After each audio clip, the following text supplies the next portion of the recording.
Hello, welcome to my YouTube channel physics by Sagar Udi. बच्चों, एक बार फिर से आप सभी का स्वागत है। और फिर से हम 11th की क्लास का chapter 3 motion in a straight line जो कंटिन्यू है उसी को लेकर आए हैं। और इससे पहले हम आपको बता चुके हैं डिस्टेंस डिस्प्लेसमेंट क्या होता है। डिस्टेंस डिस्प्लेसमेंट के बाद हम लेकर आए हैं टॉपिक आपका speed and velocity. Speed and velocity, तो स्पीड और वेलोसिटी की कंपैरिजन के साथ साथ इसके बारे में बताएंगे। और फिर इसके बाद एक्सेलेरेशन वगैरह और इसका ग्राफिकल रिलेशन बाद में बताएंगे। बच्चों, जैसा कि उम्मीद है कि आप लोग वीडियो को देख रहे होंगे। जब तक आप लोग पूरा वीडियो नहीं देखते हैं और उसके कॉन्सेप्ट को नहीं समझते हैं तो मुझे नहीं लगता कि आपका 2, 4, 5 या 1 मिनट के देखने से काम चल जाएगा। अगर वाकई आप स्टूडेंट हैं और स्टूडेंट की तरह आप देख रहे हैं तो आपको कॉन्सेप्ट सीखने पड़ेंगे। अगर आप जर्नली देखना चाह रहे हैं तो नो प्रॉब्लम। ठीक है, तो हम देख के चलते हैं कि इसमें सबसे पहले देखते हैं स्पीड क्या होती है। स्पीड का मतलब होता है, देखिए हमने क्या किया कि जैसे हमने समझ लिया कि हम ये जानते हैं कि मान लीजिए हम यहाँ पर थे और कोई ओरिजिन है ये, और यहाँ से हमें इस डायरेक्शन में जाना है। सपोज कीजिए कि ये 10 किलोमीटर, ये 20 किलोमीटर, 30 किलोमीटर, ऐसे ही हम आगे बढ़ते जाएंगे। तो ये डिस्टेंस है हमारी, ठीक है। और किसमें है ये? किलोमीटर में। अगर हम कहें कि हम यहाँ पर हैं तो यहाँ से यहाँ तक ये क्या है? हमारी डिस्टेंस है। यहाँ से यहाँ तक डिस्टेंस कितनी है? 10 किलोमीटर। अभी हम टाइम का कोई जिक्र ही नहीं कर रहे। अगर हम इसमें टाइम को मेंशन करने लगे और टाइम के साथ साथ डिस्टेंस को देखें,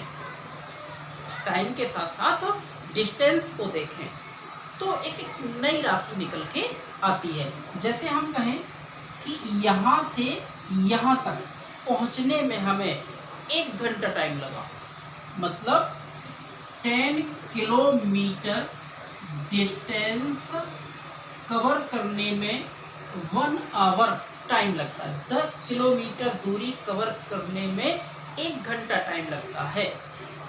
तो हमने इसको एक नया नाम दे दिया, 10 किलोमीटर पर आवर, मतलब 10 किलोमीटर प्रति घंटा। पर आवर, पर माने 1 आवर घंटा, तो 10 किलोमीटर प्रति घंटा मतलब 10 किलोमीटर पर आवर, मतलब 1 घंटे में 10 किलोमीटर डिस्टेंस कवर किया है। तो इसको एक नया नाम दे दिया हमने, क्या? इसी को आपने कह दिया स्पीड। तो स्पीड क्या है? एक डिस्टेंस ही है, लेकिन जब टाइम कितना हो? यूनिट हो। समझ रहे हो ना कि स्पीड एक डिस्टेंस ही है, बट टाइम कैसा होना चाहिए? यूनिट। तो यूनिट टाइम में किसी ऑब्जेक्ट द्वारा कवर की गई डिस्टेंस को हम लोग स्पीड कहते हैं। तो स्पीड कहाँ से बनी है? डिस्टेंस। तो व्हाट इज स्पीड? तो इसका फॉर्मूला निकल के आता है, स्पीड इक्वल टू, ये क्या था? एक डिस्टेंस अपॉन, और ये क्या है? टाइम। तो speed equal to distance upon time, मतलब किसी ऑब्जेक्ट द्वारा यूनिट टाइम में कवर की गई डिस्टेंस को हम स्पीड कहते हैं। यहीं से इसका यूनिट बन जाता है। अगर हम एमकेएस में इसका यूनिट देखते हैं तो इसी को आपने कह दिया मीटर पर सेकेंड। डिस्टेंस को मीटर में, टाइम को सेकेंड में। अगर आपको इसमें नहीं मेजर करना है, अगर आप लॉन्ग डिस्टेंसेस कवर करते हैं तो हम लोग मीटर को किस में मेजर कर लेते हैं? किलोमीटर को में। और टाइम को किस में यूज कर लेते हैं? आवर में। तो इस प्रकार से इसकी वीक यूनिट हो जाएगी। डायमेंशन हम आपको बता ही चुके हैं, L/T, LT पावर -1। क्वांटिटी कैसी है?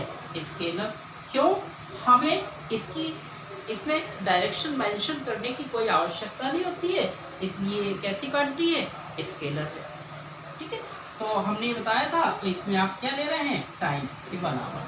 तो ये आपकी स्पीड हो गई थी। फिलहाल ये जो ग्राफिकल डिस्क्रिप्शन है वो अलग से हम आपको बताएंगे।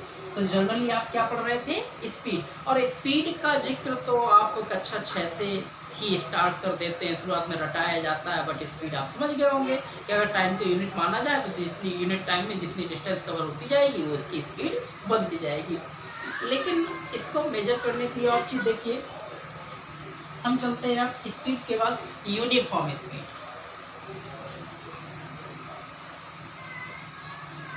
अगर इसी को हम अगर कहें अदर वर्ड में यूनिफॉर्म स्पीड, यूनिफॉर्म स्पीड क्या है, तो बड़ा सिंपल सा इसका कॉन्सेप्ट है, बड़ा सिंपल सा तरीका है बच्चों कि जैसे मान लीजिए आप गाड़ी चला रहे हैं, बाइक चला रहे हैं, ठीक है, तो बाइक में आप क्या कर रहे हैं, मान लीजिए बाइक से आप 5 मिनट में आप मान लीजिए 3 किलोमीटर चले जाते हैं, फिर अगले 5 मिनट में फिर से 3 किलोमीटर कवर कर लेते हैं, नेक्स्ट 5 मिनट में फिर से 3 किलोमीटर। तो आप क्या कर रहे हैं कि जब यह 5 मिनट हुआ तब आपने 3 किलोमीटर कवर कर लिया, फिर नेक्स्ट ये 5 मिनट हुआ, मतलब 5 यहाँ से आ सकते तो 10 होगा ना, फिर आपने ये 3 किलोमीटर यहाँ से आ सकते, कितना हो जाएगा 6 किलोमीटर, फिर नेक्स्ट 5 मिनट में फिर से 3 किलोमीटर, तो ये 9 किलोमीटर। तो क्या हुआ देखिए, ये सेम टाइम में सेम डिस्टेंस, सेम टाइम में सेम डिस्टेंस, तो सेम टाइम में सेम डिस्टेंस। अगर इसको हम देखें यहाँ से यहाँ तक A B C सिचुएशन, तो अगर हम देखें इसमें V1, तो V1 क्या है, स्पीड, तो V से लिखते हैं, वेलोसिटी स्पीड कॉमन मान लेते हैं इसका सिंबल। तो डिस्टेंस यहाँ से यहाँ तक कितनी है 3 किलोमीटर अपॉन 5 मिनट, क्योंकि डिस्टेंस अपॉन टाइम। इसी प्रकार से देखिए V2, तो V2 कितना है बेटा यहाँ से यहाँ तक, तो डिस्टेंस अगर हम यहीं से मेजर कर रहे हैं तो 6 किलोमीटर, और टाइम कितना है यहाँ 10 है मिनट। अगर इसको कैलकुलेट करोगे तो 3/5, मतलब यहाँ भी कैलकुलेट करोगे तो 3/5।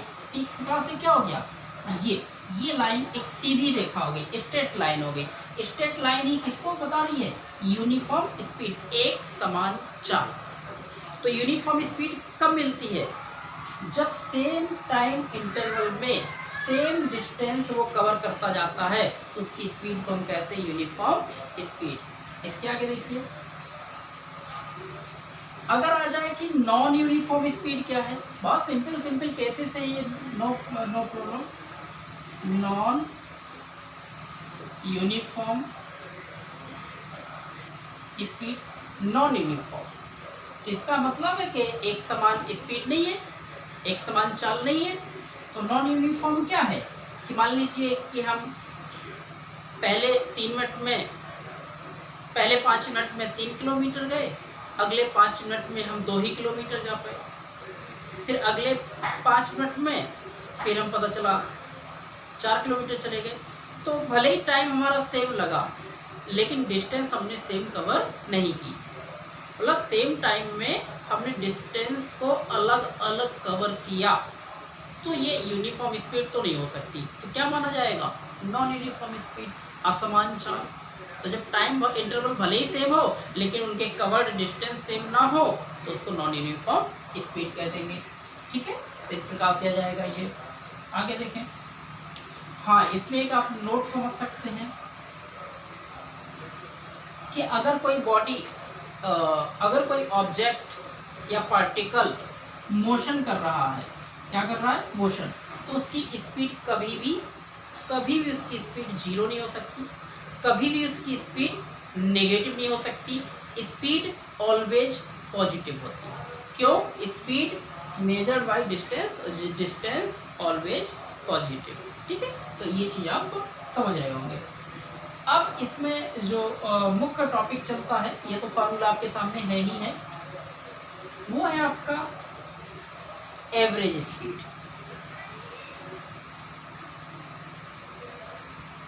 Average speed. अगर इसको हिंदी में बात की जाए तो इसको औसत चाल कहते हैं। एवरेज स्पीड बच्चों क्या होती है, देखिए जब भी आप कहीं बाहर जाते हैं तो जनरली जो आप बाइक से कार से जा रहे हैं या बाइक से जा रहे हैं और आप लंबी दूरी तय करते हैं, लॉन्ग डिस्टेंसेस कवर करते हैं, तो फिर आप एवरेज निकालते हैं कि हाँ भाई हम यहाँ से यहाँ तक पहुँचे तो हम किस एवरेज से चले होंगे। जैसे एक छोटा सा उदाहरण है कि मान लीजिए हमें जौनपुर से कानपुर जाना है, और जौनपुर से कानपुर जाना है तो लगभग मान लीजिए कि ये डिस्टेंस सपोज कर लीजिए 300 किलोमीटर है। ये क्या है, टोटल डिस्टेंस है,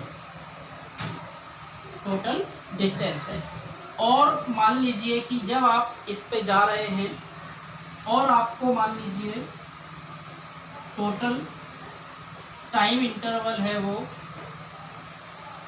10 घंटे लग गए। कितना घंटे लग गए, 10 घंटे। तो इसका जो एवरेज आएगा तो total distance upon total time हम करेंगे, तो total distance upon total time करेंगे इसको बच्चों, तो आ गया 30 kilometre per hour.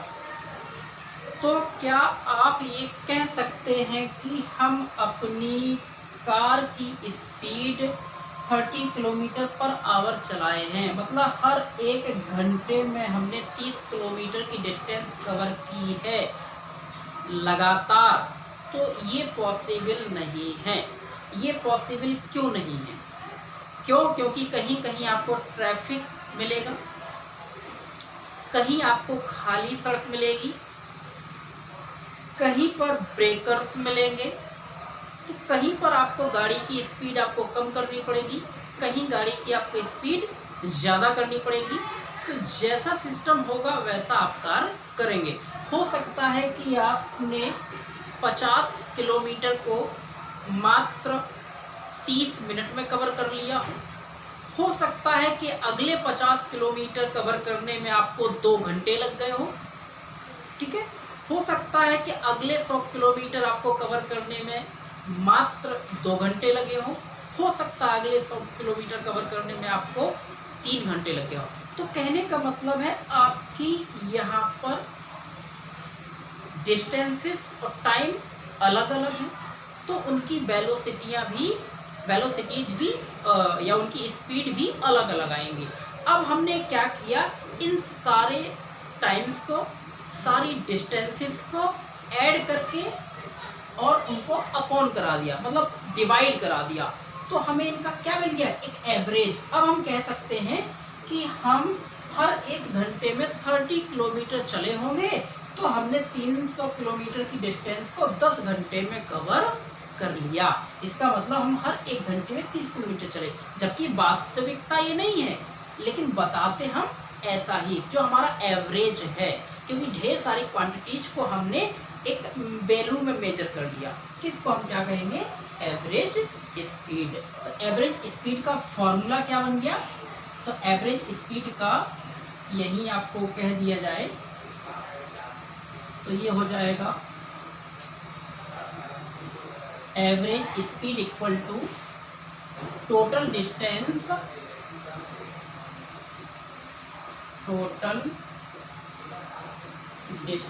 Upon total time या टोटल टाइम इंटरवल। तो इस प्रकार से आप इसको कैलकुलेट कर सकते हैं। अभी मैं न्यूमेरिकल्स बताऊंगा इसमें, तो क्लियरिटी आ जाएगी, ठीक है।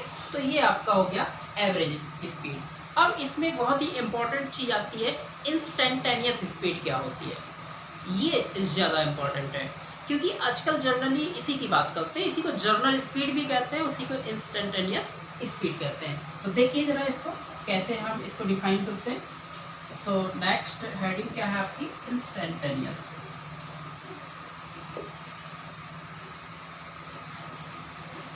Instantaneous speed x.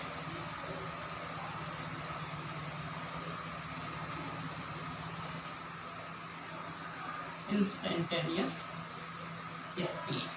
ठीक है, ये इंस्टेंटेनियस स्पीड या इसी को आप कह सकते हैं नॉर्मल स्पीड या जर्नल स्पीड। तो होती क्या है, जैसे हम बाइक चलाते हैं या कार चलाते हैं तो आपने देखा होगा कि आप सेकेंडों में गाड़ी की स्पीड हाई और एकदम लो कर सकते हैं। ब्रेक लगाइए, आपने तुरंत ब्रेक लगाया, गाड़ी की स्पीड 60 थी, आपकी 30 20 हो सकता है 0 हुई, और आपने एकदम से एक्सीलेटर दबाया उसकी स्पीड एकदम से बढ़नी स्टार्ट हो गई 20 30 40 50, यहाँ तक की जो कार आती हैं वो एक एक सेकेंड में 80 100 किलोमीटर कवर हो जाती हैं। तो वो क्या है, इंस्टेंटेनियस स्पीड, मतलब जिसमें time interval very very short टिनी, या इसी को आप कह सकते हैं स्मॉल टेंटेनियस, मतलब इन्फिनिटी से स्मॉल। तो when time interval delta T tends to 0, when time interval delta t tends to 0, then speed of a car कह लीजिए, ऑब्जेक्ट कह लीजिए, car is called instantaneous speed. कहने का मतलब है टाइम इंटरवल बहुत ही कम हो, जो बहुत ही कम टाइम में आप उसकी डिस्टेंस को ज़्यादा बढ़ा सकते हैं तो इंस्टेंटेनियस स्पीड कहलाती है। तो डिनोटेड बाई तो भी होगा, तो इसमें लिमिट का इस्तेमाल करते हैं हम लोग, LIM लिखा है, फुल फॉर्म है लिमिट, और टाइम इंटरवल वेरी स्मॉल, मतलब लगभग 0 ही है, 0 नहीं है लेकिन 0 के समान है। तो limit delta T tends to 0, और क्या फॉर्मूला था, मान लीजिए स्पीड को हमने लिखा है डेल्टा एस और टाइम इंटरवल को लिखा डेल्टा टी। ये आप इस प्रकार से कह सकते हो, या इसी को आप ds/dt भी कह सकते हो। ये मैथमेटिकल वर्जन है और ये फिजिक्स का वर्जन है। ठीक है, तो ये कौन सी स्पीड है, इंस्टेंटेनियस। इसमें लिमिट लगाते हैं, limit delta T tends to 0, delta S upon delta T, मतलब ये वही है डिस्टेंस अपॉन टाइम जो आपकी स्पीड कहलाती है। अच्छा, तो इंस्टेंटेनियस स्पीड कौन होती है, जो गाड़ियाँ चलती हैं, तो जो जनरल स्पीड होती है वही उसकी इंस्टेंटेनियस स्पीड होती है। ठीक है, तो इस स्पीड को जनरली हम स्पीड कहते हैं, लेकिन होती इंस्टेंटेनियस स्पीड है, तात्क्षणिक चाल। इसको मेजर करने के लिए गाड़ियों में, हर गाड़ी में, चाहे वो आपकी 2 व्हीलर हो, 4 व्हीलर हो, कोई व्हीलर, उसमें स्पीड मापने का एक डिवाइस लगी होती है जिसको बोलते हैं स्पीडोमीटर। अगर आ जाए कि स्पीड को, या जनरली कहिए इंस्टेंटेनियस स्पीड को किस में मेजर किया जाता है, तो आंसर है स्पीडोमीटर। तो आपने अपनी बाइक में देखा होगा, एक घड़ी सी होती है ऐसे, उसमें आप जब एक्सीलेटर इस प्रकार से बढ़ाते हैं, गाड़ी की रफ्तार बढ़ती है तो एकदम से उसकी सुई चलती है 30 40 60 70 80, कार है तो और तेज़ी से। और आजकल तो जो नई बाइक्स या नई गाड़ियाँ आ रही हैं वो सब में डिजिटल स्पीडोमीटर है, जिसमें डिजिट्स चलते हैं, और उसमें जो इंडिकेटर है उसका कोई मतलब नहीं है, जो संकेत सुई चलती है उसका कोई मतलब नहीं है, तो सीधा जो आपकी नई बाइक्स आती हैं उसमें डिजिटल है, तो नंबर्स चलते हैं कि कितनी स्पीड से आप भाग रहे हैं, तो क्या है, स्पीडोमीटर। इसी प्रकार से आप उसकी, हाँ, ये भी बताता है, उस घड़ी एक और घड़ी सी लगी होती है, उसमें दिखाता है कि आपने कितनी टोटल डिस्टेंस कवर की है, आप कितना किलोमीटर चल चुके हैं। तो डिस्टेंस मतलब दूरी, डिस्टेंस को नापने के लिए ओडोमीटर का इस्तेमाल करते हैं, तो उसमें जिसमें डिस्टेंस कवर दिखा रहा है वो ओडोमीटर है, और जो बार बार आपकी स्पीड को चेंज करके दिखा रहा है वो स्पीडोमीटर। ध्यान रखिएगा इन छोटी छोटी चीज़ों का। तो ये हो जाएगा आपका। इसमें आपको थोड़ा सा एक कंपटीशन से रिलेटेड हल्का सा मैं कुछ बताने जा रहा हूँ, तो जरा देख लीजिए।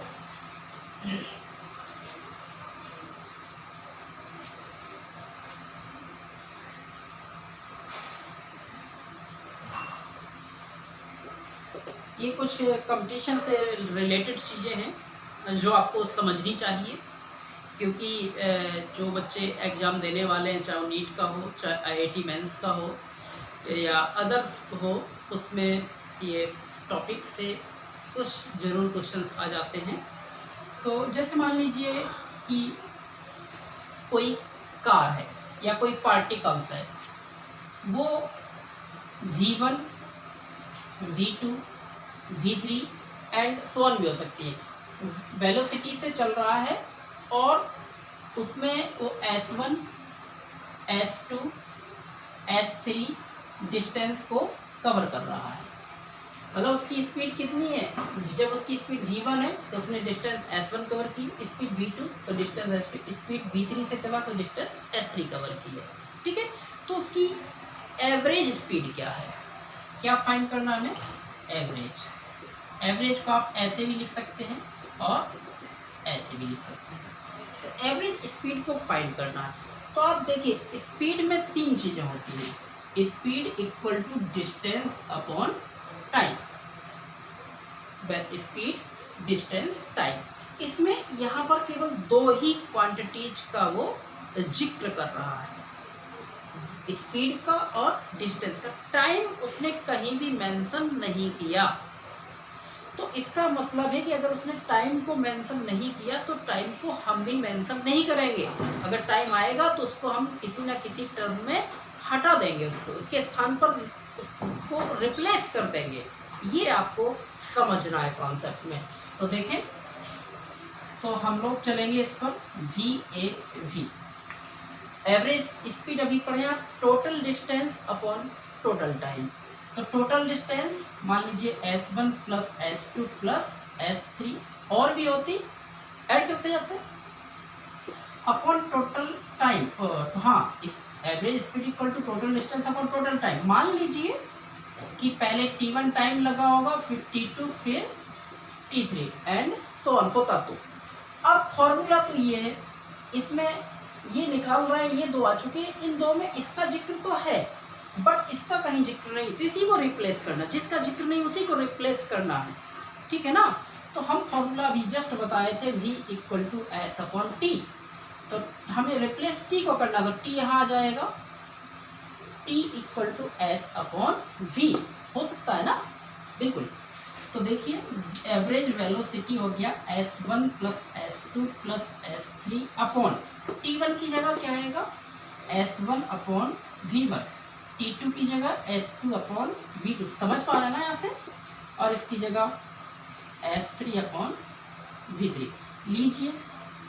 ये आपका आंसर है, रटना नहीं है, वैल्यू दी होती रख देते, आंसर आ जाता। अब अगर इसको आगे बढ़ाना है, इफ कंडीशंस लगानी है, वो कहता है भाई ये डिस्टेंस तो उसने सेम कवर की है, इफ S1 S2 S3 ऐसा है, या इफ कहे या लेट कहे, जो भी है, उसने कहा कि तीनों डिस्टेंस सेम है, तो हमने क्या मान लिया, S। तब ये सिचुएशन क्या होती, वेलोसिटी डिफरेंस है लेकिन डिस्टेंस सेम है, तो देखिए तब क्या होती सिचुएशन। तो V एवरेज वेलोसिटी आपकी आ जाती है, देखिए S1 plus S2 plus S3 तीनों S आ जाएंगे, तो कितना हो जाएगा 3S, और यहाँ पर S कॉमन, तो 1/S 1/V1 plus 1/V2 plus 1/V3, ठीक है ना। तो ये आपका कैंसिल, वो आंसर है,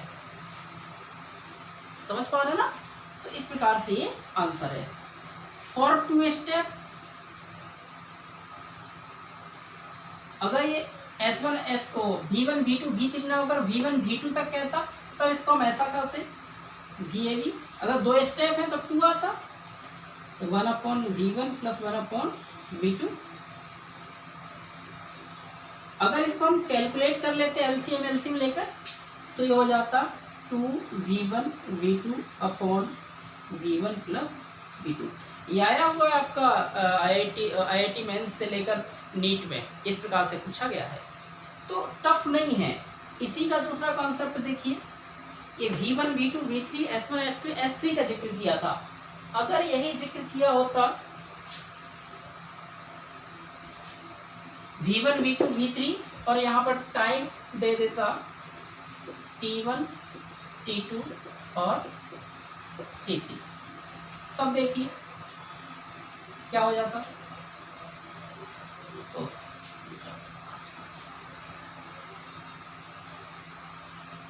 सेकंड केस मान लीजिए कि अगर वो कह रहा है कि v1 स्पीड जब है तो उसको कितना टाइम लगा t1, v2 t2, तो v3 t3। तो कहने का मतलब एवरेज स्पीड अभी भी फाइंड कीजिए, सिचुएशन चेंज होगी। तो फॉर्मूला वही है, total distance s1 plus s2, चलिए 2 तक ही निकाल देते हैं, s1 प्लस थोड़ा छोटा हो जाएगा, तो ये हो जाएगा t1 plus t2, total distance upon total time, है ना। तो अब इसमें देखो s1 t1, इसमें तो केवल v और t का जिक्र है और नहीं है, क्या नहीं है, डिस्टेंस नहीं है। हम डिस्टेंस को चेंज कर देंगे ना, तो फॉर्मूला क्या कहता है, v equal to S upon T, और s क्या कहता है, v इंटू टी। दोस्तों तो ये हो जाएगा v1 t1 plus v2 t2 upon t1 plus t2, that is answer. तो घबराना नहीं है, जैसी सिचुएशन कहता है आप इसको पकड़े रहिए, total distance upon total time, किसका जिक्र नहीं किया है उसको रिप्लेस कर दीजिए। कहाँ से रिप्लेस करेंगे, फार्मूला आपके सामने, इस प्रकार से आप इसको कैलकुलेट कर लेंगे। अब जो सारी सिचुएशंस आप पढ़ रहे थे स्पीड के लिए, वही सारी सिचुएशंस हैं वेलोसिटी के लिए।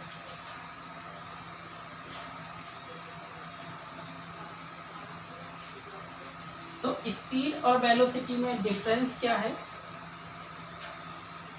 अगर स्पीड के साथ साथ हम उसकी डायरेक्शन को मेंशन करते हैं, है स्पीड ही लेकिन उसमें डायरेक्शन को भी हम मेंशन करते हैं, तो उसी को हमने एक नया नाम दे दिया जिसको आप कहते हैं वेलोसिटी।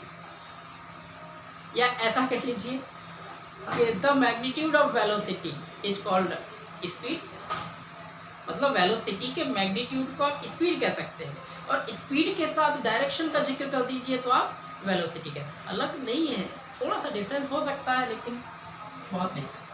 तो वेलोसिटी को देखिए, अभी आपको दिखाया था क्या, v equal to S upon T, लीजिए वही है। तो वेलोसिटी डिनोटेड बाई v, अब इसमें डायरेक्शन होती है तो वेक्टर v लगा दीजिए, s की जगह डेल्टा एस ले सकते हो, डेल्टा एक्स ले सकते हो, ठीक है, डेल्टा वाई ले सकते हो, कोई जरूरी डेल्टा आर ले सकते हो, ठीक है, अपॉन डेल्टा टी, हो गया। इसी को कहते हैं अदर वर्ड में कि the rate of change of displacement is called velocity, जो आपको रटाया जाता है छोटी क्लास से। जब टाइम का डिवाइडेशन होता है तो उसको रेट बोलते हैं। तो the rate of change of displacement is called velocity, unit वही मीटर पर सेकेंड। ये वेक्टर क्वांटिटीज है, देख रहे हो एरो लगा हुआ। वेक्टर डायरेक्शन कैसे शो करते हैं तो नेक्स्ट चैप्टर आने वाला है, उससे आपको पता चल जाएगा, ठीक है ना। अब इसी में आप निकाल सकते हैं एवरेज, तो टोटल डिस्प्लेसमेंट हो जाएगा,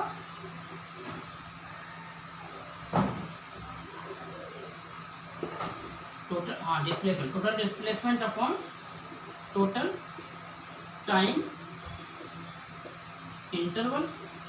तो total displacement upon total time interval, क्योंकि आप अलग अलग देखिए, फिर से वही अलग अलग आप निकालेंगे, अलग अलग तो सबको एवरेज निकाल लेते हैं, पिछला हम स्पीड में समझा ही चुके हैं। अब इसी में आप इंस्टेंटेनियस, तो इंस्टेंटेनियस को आप फिर से वही टाइम क्या करते हैं, टाइम वेरी शॉर्ट, तो delta T tends to zero, तो limit delta T tends to zero, delta T tends to zero मतलब टाइम इंटरवल बहुत ही माइन्यूट है, और क्या delta S upon delta T. इसी को मैथमेटिक्स में ऐसे लिखते हैं, मैथमेटिक्स में इसको इस प्रकार से लिखा जाता है, D S upon D T. क्या लिखते हैं, v equal to D S upon D T, क्योंकि ये डेल्टा फिजिक्स की फॉर्म है और डिफरेंशिएशन आपका मैथमेटिक्स की फॉर्म है, ठीक है। इस प्रकार से ये इंस्टेंटेनियस वेलोसिटी थी। तो इंस्टेंटेनियस होती क्या है वो हम आपको सिखा चुके हैं।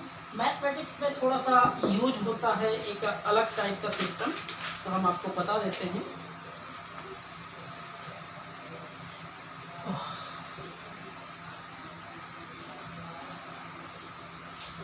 कोई बहुत बड़ी चीज़ें नहीं है ये, उसी स्पीड को डिस्टेंस को स्पीड बना दिया टाइम के साथ, और डिस्प्लेसमेंट के साथ टाइम का जिक्र कर दो तो उसी को वेलोसिटी बना दिया। कोई बहुत बड़ी चीज़ नहीं है। देखिए इसमें थोड़ा सा कुछ समझ लीजिए कि अगर वेलोसिटी टाइम के साथ साथ लगातार चेंज हो रही हो, वेलोसिटी टाइम के साथ साथ लगातार चेंज हो रही हो, तो वेलोसिटी टाइम का जो फंक्शन है, तब उस समय इसका एवरेज स्पीड आप ऐसे निकालते हैं, एवरेज स्पीड। ऐसे अगर सिंबल लगा हुआ है तो ये किसका है? एवरेज का। किसका? औसत, एवरेज, एवरेज स्पीड का। अगर ये टाइम के साथ है, किसके साथ है? टाइम के साथ है, तो इंटीग्रेशन, इंटीग्रेशन इसको समाकलन कहते हैं, मैथमेटिक्स का फंडा है, मिलेगा। ये हो जाएगा v dt upon integration dt। ऐसे निकालते हैं एवरेज।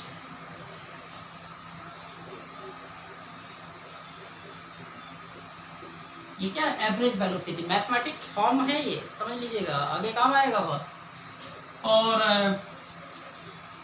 अगर ये टाइम के साथ ना होकर विद डिस्प्लेसमेंट के होता,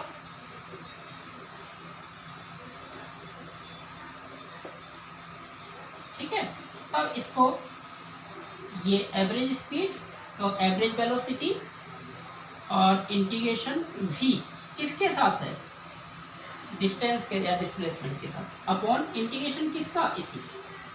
तो देखो अगर dx dx हो जाए तो फिर v ही तो बचा, ये dt dt कैंसिल तो v ही तो बचा। तो एक तरीका है ये मैथमेटिक्स प्रॉब्लम में। अब इसमें कुछ चीज़ें आप ऐसे सुन सकते हैं कि अगर बात की जाए कि इस स्पीड और वेलोसिटी में कौन ग्रेटर, कौन बड़ा हो सकता है, तो स्वाभाविक स्पीड ज़्यादा हो सकती है वेलोसिटी से। क्यों? स्पीड को कंपैरिजन डिस्टेंस से, और डिस्टेंस और उसकी कंपैरिजन डिस्प्लेसमेंट से डिस्टेंस बड़ी हो सकती है। तो या तो स्पीड अधिक हो सकती है वेलोसिटी से, या दोनों इक्वल हो सकते हैं, लेकिन स्पीड वेलोसिटी से कभी भी कम नहीं हो सकती है। स्पीड कभी नेगेटिव नहीं होती है, लेकिन वेलोसिटी नेगेटिव, 0 और पॉजिटिव तीनों। क्या कभी ऐसा हो सकता है कि स्पीड यूनिफॉर्म हो लेकिन वेलोसिटी यूनिफॉर्म ना हो? हो सकता है कि स्पीड यूनिफॉर्म हो, एक समान हो, लेकिन वेलोसिटी डिफरेंट हो। ऐसा सर्कुलर मोशन में होता है, जो आगे आपको मिलेगा। ठीक है, इसके ग्राफिकल रिलेशन और न्यूमेरिकल्स नेक्स्ट वीडियो में आपको मिलेंगे। थोड़ा सा अस्वस्थ होने के कारण इतना ही ठीक है। आप लोग देखते रहिए, पढ़ते रहिए, मेहनत करते रहिए। Thanks for watching me, all the best.